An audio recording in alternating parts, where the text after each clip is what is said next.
Ramdam na ang localized thunderstorm sa ilang bahagi ng Cebu, lalo na kaninang madaling araw kung saan inabot ng baha ang ilang motorista. Para po sa update live mula sa Cebu, na sa frontline ng balitang yan, si John Aroa. John, kamusta nang lagay ng panahon dyan sa Cebu? Yes, Ruth, maaliwalas na ang panahon ngayon dito sa Cebu City. Pero kaninang madaling araw, bumuhos ang malakas na ulan sa Kalakang Cebu na nagresulta sa ilang mga pagbaha at pabagal na daloy ng trapiko. Sa drone video na ito, kita mahabang pila ng mga sasakyan na naipit sa traffic sa South Road Properties sa Cebu City dahil sa pagbaha.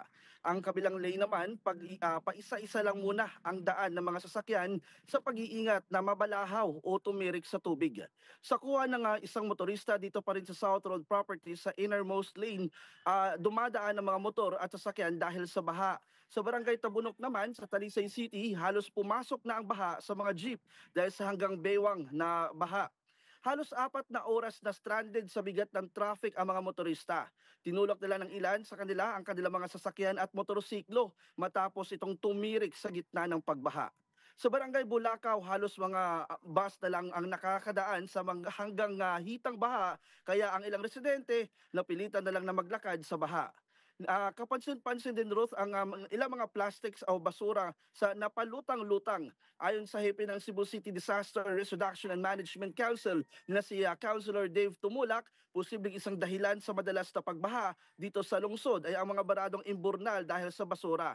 Sumabay pa raw dyan ang nararamdamang epekto ng climate change at ang patuloy na pag-unlad ng lungsod kahit outdated na ang disenyo ng drainage. Kailangan na raw na magkaroon ng bagong drainage system ang mga barangay rito. Isa raw sa malaking problema sa pagtugon sa pagbaha ay ang lot acquisition o ang pagbili ng lote para paglagyan ng mga bagong pamprotekta laban sa baha. Dahil nga sa sama ng panahon, sinuspindi ng mga klase sa mga paaralang apektado ng baha tulad ng Cebu at Talisay City. Nananawagan naman ng lokal na pamahalaan ng Cebu City kay Pangulong Bongbong Marcos na mas punduhan pa at pagtuunan ng pansin ang usapin ng lot acquisition sa drainage system. Bagamat kaya raw nakasimpunduhan ng DPWH ang mismong drainage system, hindi naman ito kayang punduhan ang pagbili mismo ng lupa. Yan muna ang latest mula dito sa Cebu. Balik sa inyo, Ruth. Yan po ang Express Report ni John Aroa live mula sa Cebu City.